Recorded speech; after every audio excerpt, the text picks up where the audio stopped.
Alright, no time like the present. Let's light up this poke powder barrel and see how it goes.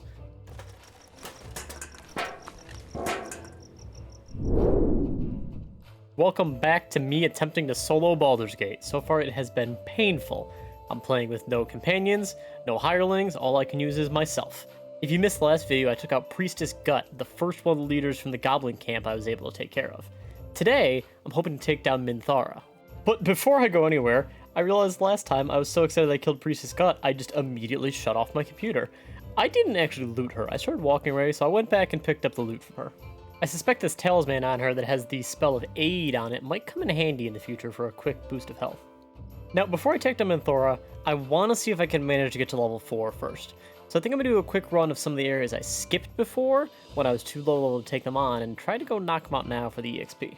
Since most of this ended up being pretty uneventful, I'm going to go through this just real quick lightning round style and just let you know what I took out, and then we're getting right back to Minthara. Okay, here goes. So I took out the sleeping goblins that were drunk up here. They were just chilling, no longer chilling, very dead. Took out the witch goblin in her tower here. She had some cool loot. Teleported back to the blighted village. Kind of forgot I left the guards alive at the gate. Took down a few of them with ease, but then they started to get the better of me, so I ran away like the absolute scaredy boy I am and went back to my camp to heal up. Decided, you know what? No, I'm not a scaredy boy, I can take this. So I didn't do a long rest, I just used my Saloon's Dream amulet, healed up a little bit, and got back into the fight. Once I healed up a little, came back in, decided, you know what I should do? I should go back around the other side, climb up the lattice roof here, take out these two real stealthy style first. Once this other one comes down here and chases me, I'm going to hit him with the hideous laughter since he's the last one left, take him out, piece of cake. After that, I decided, you know what, I'm going to take out these ogres that are chilling in the old school next. Now they may be a little high level for me, but I know a secret. The Jiggle Peak. I don't know why this works for this fight, but if you go up on the roof, shoot them once, go back and hide, and repeat, you can just take them out and they never even move. Kind of feels like a bug, kind of feels like, I don't know, maybe they're just too stupid to look up. Either way, I'll take it. Ogres, dead. Interesting piece of loot to take note of from these ogres here. The Warped Headband of Intellect. This thing is awesome. It raises your intelligence to 17 if you're wearing it. And Sneaky Frank, well, he may be sneaky. He's not intelligent. Yeah, that's one of his lower stats, so this could save me in the future if I gotta do some intelligence-based things. Now, am I ever going to remember upon the headband if it took when it matters? No, of course not. I'm just going to leave it in my inventory and then fail checks and be like, oh my god, I had the headband of intellect. I should have put that on. It's too late now. Oh dear. Because Nate, the gamer in the chair here, also needs the headband of intellect because my life is in shambles and I don't know what's going on and I don't know how to read. It's a lie. I know how to read a little, but at, at like a 2nd grade level. Anyways, moving on. Next up was taking out the goblins guarding the gate here. They were pretty easy, because Sneaky Frank is Sneaky Frank, and he is sneaky, and stealthy, and stabby. Next up, as I was looking for more things to kill, I found a secret entrance down to a little cellar under this tavern here, and I looted everything, because I like to take things. It's fun. Whew, alright, and the lightning round's over, because some weird stuff happened when I went to bed, because I decided I need to actually, recharge my spells and heal up before another fight. For some inexplicable reason, Withers is in my camp. I never freed him from the temple. I went there, tried to fight the skeletons once, and said, wow, they're kicking my ass, this isn't gonna happen. But he's in my camp. How did he get out? How is he here? The only reasonable explanation I can come with is since he's some godlike being, he's like, nah, sarcophagus boring, I'm out. I'm just gonna go head over to this guy's camp. Never met him, but I'm just gonna go chill with him for a while. This isn't actually a bad thing for me, though. He could come in handy in the future.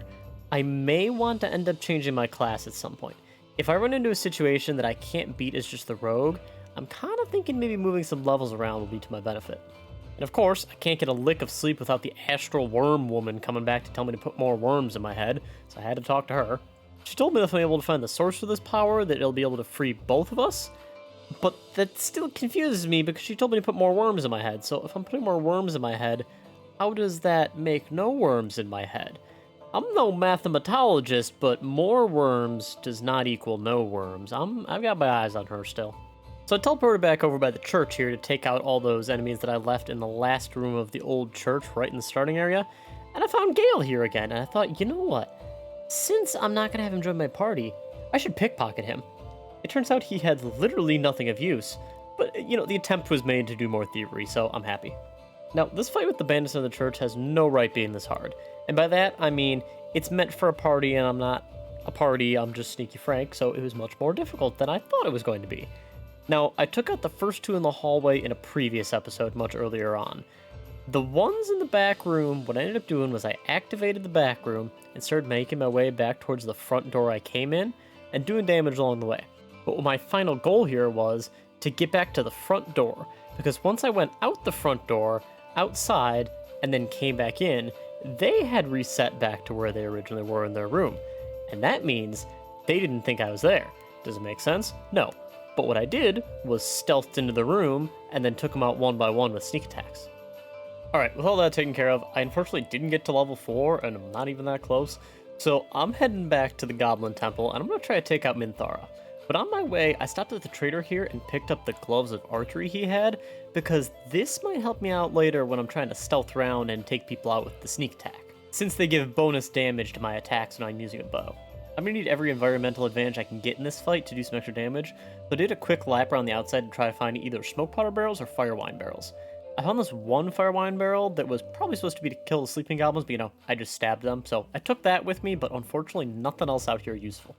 I did a quick lap around up where Drawer Ragslin is as well to look for more explosives and whatnot, because I found one there earlier. There's this one fire wine barrel sitting by everyone that's gathered around, but I'm going to leave that for now, because I think that'll be more handy in this fight than it will be the Minthara, because the fire will probably be able to do more damage to the weak enemies here, whereas Minthara's got a lot of health, so I don't think that fire wine is going to be really helpful against her. I scoped out the area down by Helson as well, because I remember there being a fire wine barrel down here in this fight that I wasn't able to blow up. Unfortunately, it looks like I did blow it up, but I found two things. A chest I completely missed on my first time through, and a fire wine barrel hiding in the storage room that I didn't know about. So, in this Minthara fight, I suspect these three guards sitting out of the room down to Helson are probably going to get alerted when they hear the explosion and Minthara screaming from, the fire and brimstone and whatnot. So I want to see if I can take them out first without alerting anyone else, so that they can't join into the fight. So I wanted to see if I could stealth take out all these three without alerting any of them. Unfortunately, on this first attempt, the first kill alerted the one standing right next to me here, which alerted the third one in the room, which wouldn't have been too big a deal. I can take on these three on my own, no problem. But that third one further away ran over to the drum, which kind of called in the rest of the guards around, so that's not going to work quite as well. I actually did manage to get a good way into taking most of them out, but unfortunately one of these last trackers here summoned a warg, and that warg kind of, ate my legs, so resetting this one. Okay, I'm gonna give that another go. I'm gonna try starting in a different area, and hopefully this third goblin over here doesn't actually get to the drum. And for some reason, the eyeball saw me this time. I don't know how, maybe it heard something, and that called in more guards, so I tried to fight my way through this, but one of the guards literally spin kicked me into the hole over here, so yeah, I died quite a lot, so let's give that another go. Alright, so I did a little more thinking through here, and I thought, okay, taking those guards out first is not the play. So I set up a smoke powder barrel next to Minthara, and then I set down a fire wine barrel over by the bridge. So if any of these guards try to run up and get me from the bridge, I can blow that and hopefully create some fire there, which won't stop them because they're goblins and they'll run straight through the fire, but at least do some damage to them first, and then I can take them down easily when they come to get me. Alright, no time like the present. Let's light up this smoke powder barrel and see how it goes. Did some good damage to Minthara to start it off. It left her with only 14 health left, and it fully killed the goblin next to her. I think I like this opening.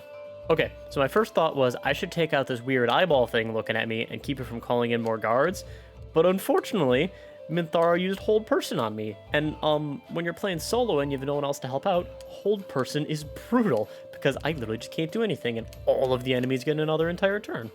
So, obviously, Minthara walked up and absolutely boobopped me, so new plan. Alright, this time I blew the barrel, and then I went for Minthara first, and of course, horribly missed. So what happened? She used Hold Person on me again, and because I don't have good wisdom, I'm failing those saves. And then I died again. So, I guess I just kind of need to get lucky on actually killing her here. Wait, I'm a complete fool. I don't actually need to get lucky here. I have scrolls in my inventory. I have so many spells I can use. And what do I have? I have a spell of Magic Missile, and Magic Missile cannot miss. So, this might be a good way to finish her off, because I literally cannot miss that attack. Okay, we're in business this time. Not only did the smoke powder barrel take out her associate, it left her with only 5 health, so that means my magic missile does more than enough damage to just take her out in one go. And with Minthara actually dead, that leaves me with only the goblins to take out, which should be far easier to deal with here. I decided since there's a lot of them, it would help to use a potion of speed so I can get some extra actions in, and take them down a little bit sooner with some bonus attacks. First goblin I decided to take out was the archer sitting up here on the balcony because they can summon wargs, and I do not like wargs because they are bitey. Next up was the goblin from the bridge. He decided to run past me and go straight for the war drum, so he had to go first because I can't have him hitting that war drum and summoning more goblins to this fight. I unfortunately had to use all my actions because I couldn't take him out in just the normal basic attack and bonus action. I had to use that bonus action even though I wanted to shoot one of the other goblins. I also had to go stand by the war drum to make sure no other goblins could activate that and summon allies. And in a moment of horrible foreshadowing, the sharp-eyed goblins left decided to summon wargs. So that's bad for me. That's very bad for me. So, of course, those wargs came right up to me to get well acquainted with my leg meat, so I decided to try to do a minor illusion to distract them. Unfortunately, this didn't let me run past them, because I'm hoping to just run out of this room and hopefully, ignore the problem and deal with it later. I'm not quite sure I'm going to get past these here. So, since these wargs were doing some serious damage to me, I already had to use a large potion. I threw down a fog cloud to blind them, and this let me sneak past them, and hopefully I can make it through this next turn. But, of course, as soon as I got across the bridge, I got shot by one goblin, had to use up a missile snaring, another goblin shot an arrow at me, and of course I died because I only had 2 health. So here we go again. I guess I gotta kill Minthara again. Oh boy. So I realized one quick thing that might make this fight a little easier. If I can't kill these guards over in the other room beforehand without alerting everyone else, I could take out their ladder just so they can't climb up once I start the fight. Alright, let's start this fight off again. I blew up the smoke powder barrel, left her with only 16 health, and I was even able to save against her hold person spell since she got initiative. This is a good start to this fight. After I roll back around to my turn after getting shot a couple times by goblins, we don't worry about that part. I decided to go with my Scorching Ray spell since I didn't think Magic Missile had enough damage to take her out. And of course, literally every single Scorching Ray missed. How does that even happen? Okay. And of course, once I rolled back onto her turn, that gave her enough time to heal, and she promptly squished me. Okay, going back again. Oh boy, this is gonna take way too long. Blew up smoke powder barrel again, and somehow this time it did almost no damage to her, so I just immediately reset because it's not even worth trying. I think the gods hate me. They must. The gods hate me now. I give up. That's a complete lie. I'm not stopping trying until I beat Minthara. And guess what? This time, for some completely unknown reason, or call it amazing luck, the smoke powder barrel just outright killed her. Literally did enough damage to turn her into pieces. So now I just gotta deal with the goblins. This is fantastic. So my plan to break the ladder mostly worked. For some unknown reason, this one archer just teleported up to balcony, but the other 2 cannot get up here at all. So they are out of the fight, essentially. So first step was taking out this stabby goblin on the bridge. I ran up, did some quick damage to him, and made sure to position myself that he couldn't push me into the pit here, because I really don't want to lose this opportunity where I killed Minthara in just one simple explosion. Alright, the goblin's turn was relatively uneventful, except for the fact that this one goblin in the back corner here seems to be bugged, and it just kind of rotates through his turn without him actually doing anything, so that's one less goblin for me to deal with. Thanks, random game bugs. And to simplify the rest of this fight, because it was honestly relatively boring, and I had to wait so long between turns for this bugged goblin, I wiped out the goblins on the main floor here, including the bugged one, took care of the remaining goblin in the balcony, and then went down and shot those other goblins in the room that were stuck there like fish in a barrel, and then decided to take out the eyeball, because for some reason in the fight, it unaggroed and was just floating around randomly. So, yay? Does that mean whoever's on the other side of the eyeball doesn't care about the fight? Oh well, whatever.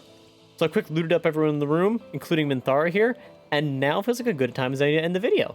Because that means 2 out of the 3 goblins are dead, with Minthara being taken out here, and that leaves only Drawer, Rags, and left to beat. And I think that is going to be one hell of a fight that's going to be much harder than even this one. So, if you're excited for that and you enjoyed this video, I'd love if you hit the like button down below, hit the subscribe to stay tuned to see how painful Drawer Rags is for me, and consider leaving a comment. Thanks, and I'll see you guys next time.